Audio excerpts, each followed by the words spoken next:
Ahojte, dneska beriem krátke interview o našich dobrovoľníkov. Dneska u nás je Anet.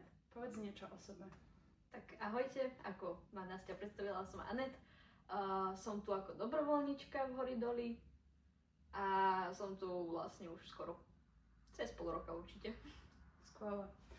Ako si sa dozvedela o Horidoli? Dozvedela som sa o Horidoli vlastne cez mojich kamarátov. Najprv úplne prvýkrát to bolo od Vicky, ktorá tu dobrovoľničila dávnejšie a vlastne prvýkrát som aj prišla do ešte starého priestoru Horidoli, kde som chodila na knižný klub. No a celkom ma to zaujalo, celý ten vlastne Kolobeh tak, našeho života. kolobeh Horidoli.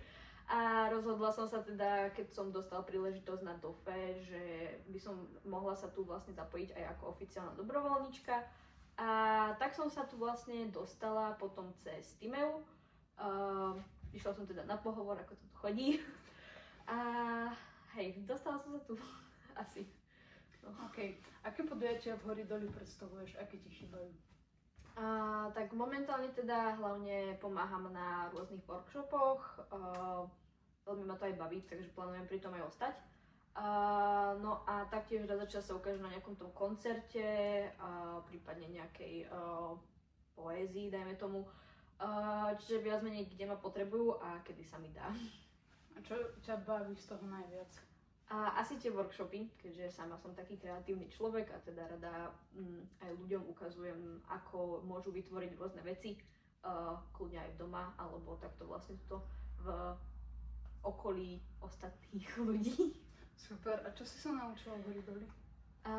Tak Horidoli som sa naučila hlavne teda ako pracovať s ľuďmi, keďže musím tu teda komunikovať, musím teda im pomáhať, taktiež teda som sa naučila robiť napríklad s technikou, čo mi doteraz absolútne nešlo. A naučila som sa teda zapájať všetky rôzne repráky, zapájať káble, púšťať hudbu a podobne, čo som bola celkom prekvapená.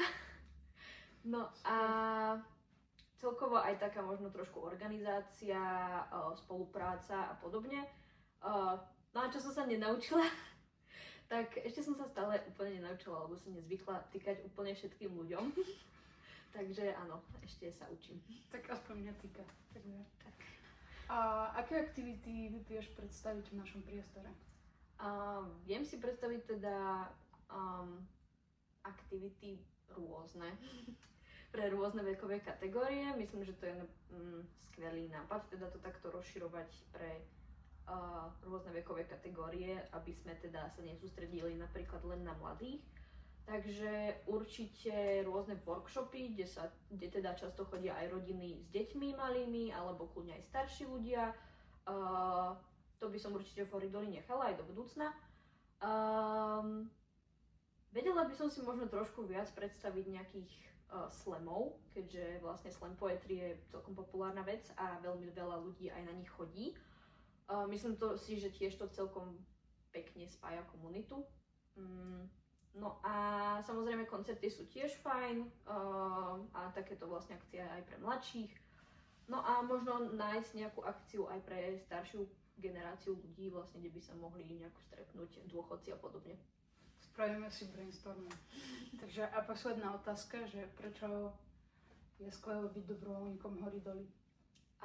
Myslím si, že je to skvelá príležitosť poznať mnohých ľudí, hlavne teda rôznych nových priateľov si nájsť a podobne. Nájdete tu naozaj veľa ľudí, aj ktorí sa radi pohybujú napríklad v poézii, v nejakých iných kreatívnych veciach, alebo majú radi koncerty a podobne, takže si vlastne nájdete aj takto nejaké podobné záujmy. Taktiež teda sa naučíte akej takej organizácii, ako som robila, naučíte sa pracovať s technikou, taktiež musíte byť teda celkom zodpovední, ale to sa vlastne naučíte aj v priebehu, keďže zo začiatku budete hlavne vypomáhať a postupom času sa vlastne dostanete aj napríklad k vedeniu vlastných akcií, ktoré si teda väčšinou musíte zorganizovať sami.